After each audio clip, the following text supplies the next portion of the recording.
मिलते ना आप मिलते। इसलिए परमात्मा क्या करता, परमात्मा कोई ना कोई दूसरी व्यवस्था कर देता। ठीक है, मिलना जरूर होता, क्योंकि संस्कार तो हमारा आपका कहीं ना कहीं हम लोगों का है। और हम लोग समझते हैं, अब जैसे स्त्री पुरुष है तो स्त्री पुरुष ये समझते हैं कि हम लोग जन्म जन्मांतर के लिए जुड़ गए। नहीं भैया, ये केवल लिंग शरीर में है, आत्मा में कोई लिंग नहीं। जब आत्मा में कोई लिंग है ही नहीं है तो आप अपने आप को स्त्री पुरुष मान बैठे हो। ये भी क्या है, ये भी क्या है बताइए? मिथ्या है, मिथ्या विपर्य विकल्प विपर्य वृत्ति है ना, मिथ्या ज्ञान।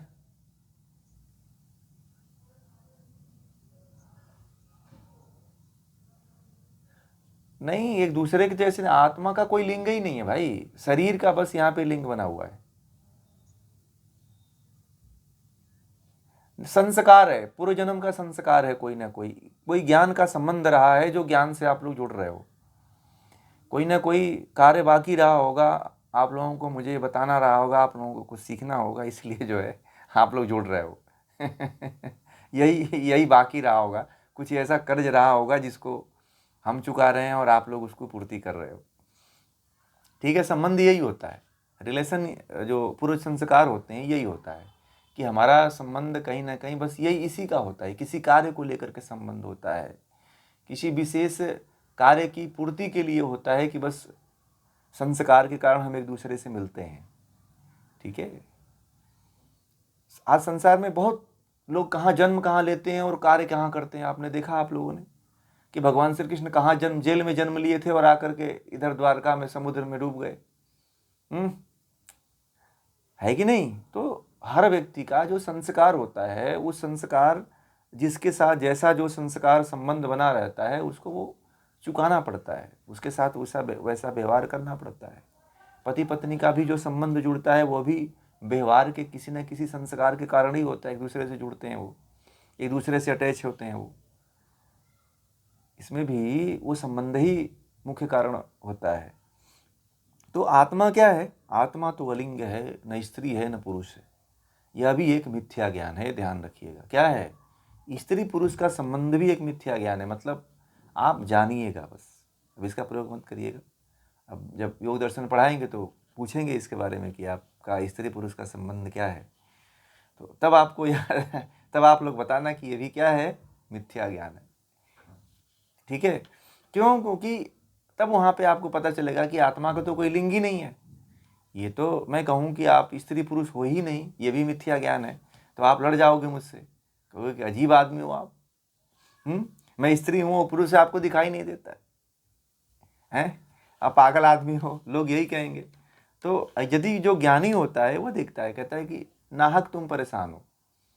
जो साधु होता है वह कहता है कि तुम मुझे तो नहीं दिखते हो कि तुम स्त्री हो, मुझे तो दिखते एक ही भाव में मैं आप देखना चाहता हूँ कि तुम स्त्री हो, एक आत्मा हो। और हर व्यक्ति को ना, यदि जिस दिन आप लोगों ने यह दृष्टि अपना लिया कि आत्मा के दृष्टि से देखने लगे, यह तो केवल एक आत्मा है, न स्त्री है न पुरुष है, तो उस दिन आपका ज्ञान प्रखर हो जाएगा। तो कबीरदास जी वही कह रहे हैं कि उसे न साकार कह सकते हैं न निराकार कह सकते हैं। वह साकार रूप में तो है ही नहीं, आत्मा कभी साकार नहीं होती है। ठीक है, और कबीरदास जी ये भी कह रहे हैं न निराकार में हो सकती है वो, न उसका कोई भार है, न हल्का है न भारी है। आत्मा का कोई वजन भी नहीं है, न ही हल्की भी नहीं है वो। ठीक है, न उसे भूख लगती है न उसे प्यास लगती है। आत्मा को कभी भूख प्यास लगती ही नहीं है। ठीक है, न धूप लगता है न छांव लगता है।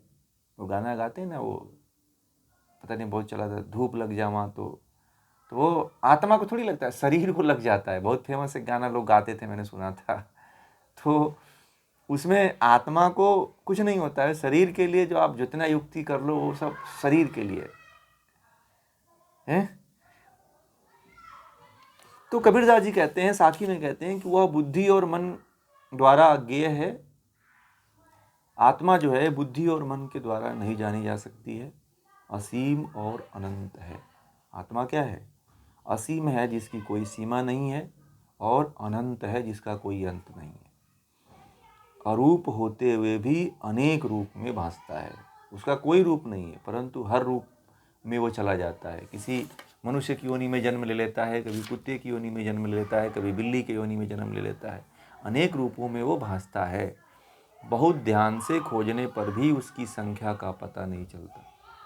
या बहुत गौर करके आप देखने की कोशिश करोगे तो भी आत्मा को आप नहीं पकड़ पाओगे कि वहाँ आत्मा है। एक चींटी में भी तो आत्मा होती है, उसको बताओ आप कैसे देखेंगे? जो जो छोटे छोटे वायरस होते हैं, जो छोटे छोटे जीव होते हैं, उसमें भी तो आत्मा होती है। होती है कि नहीं होती? परंतु कोई कहाँ देख पाता है? नहीं देख पाता है ना। फिर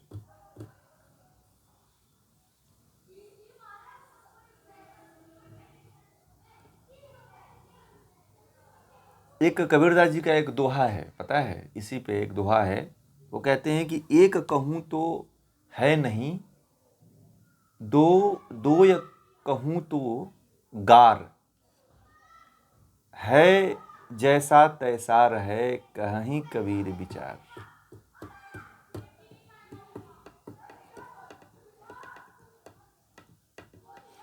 तो ये है ईश्वर को और आत्मा को, शरीर को और आत्मा को आपको ऐसे जानना और पहचानना है कि आत्मा क्या है, शरीर क्या है। इतना आपको ध्यान में रखना है, इतना आपको ख्याल में रखना है कि आत्मा और शरीर में क्या संबंध है। अब इतना आप गीता में भी आत्मा को जान चुके हो, यहाँ पे भी आत्मा को आप लोग बहुत अच्छी तरह से समझ चुके हैं।